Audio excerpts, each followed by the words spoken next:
ஹெல்தியான கோவக்காய் பொரியல் செய்யலாமா? நான் ஆல்ரெடி கோவக்காய் வந்துட்டு நல்லா வெட்டி வதக்கி வச்சுட்டேன். அதுக்கு ஒரு மசாலா ட்ரை பண்ணலான்னு சொல்லிட்டு பூண்டு, தேங்காய், 2 மிளகாய் அதெல்லாம் போட்டு நல்லா கொரகொரப்பாக அரைச்சி எடுத்து வச்சுக்கிட்டேன்.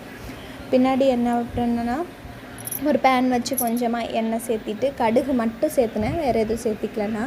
கடுகு மட்டும் நல்லா சேர்த்திட்டு நல்லா பொரிஞ்சு வந்ததுக்கப்புறமா நம்ம கட் பண்ணி வச்சுருக்க வெங்காயம், கறி லீவ்ஸ் இது எல்லாத்தையும் அதை சேர்த்து ஆட் பண்ணிவிட்டு பின்ன என்ன பண்ணணும் அப்படின்னா, அது நல்லா கண்ணாடி பதத்துக்கு வதங்கணும். அது அந்த பச்சை வாசனமே இல்லாமல் நல்லா வதங்கினதுக்கு பிறகு அதை கொஞ்சம் நேரம் நல்லா வதக்கி விட்டோம்னு வச்சுக்கோங்க, நல்லா அது கண்ணாடி பதத்துக்கு வதங்கிடும். அதுக்கு பிறகு நம்ம ஆல்ரெடி கட் பண்ணி உப்பு போட்டு நான் வந்துட்டு அந்த கோவக்காயை ஆல்ரெடி உங்களுக்கு ஃபஸ்ட்டே காமிச்சிருக்கேன், நல்லா வதக்கி வச்சுருக்கேன். அதை அதில் மிக்ஸ் பண்ணிக்கலாம்.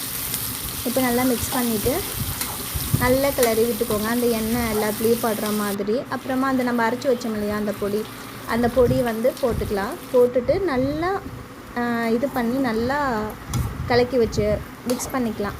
நல்லா மொறுமொறுன்னு அவ்வளோதான். மொறுமொறுன்னு ஆனதுக்கப்புறமா நல்லா கிளறி விட்டு இறக்கிட்டு சர்வ் பண்ணலாம். இது ரசத்துக்கு வச்சுக்கலாம், பருப்பு சாம்பார் வச்சுக்கலாம், வெறுமனே சாப்பிட்டுக்கலாம், தயிருக்கு சைடிஷாக யூஸ் பண்ணிக்கலாம். எப்படி சாப்பிட்டாலும் திருப்தியாக இருக்கும், ஃபில்லிங்காக இருக்கும்.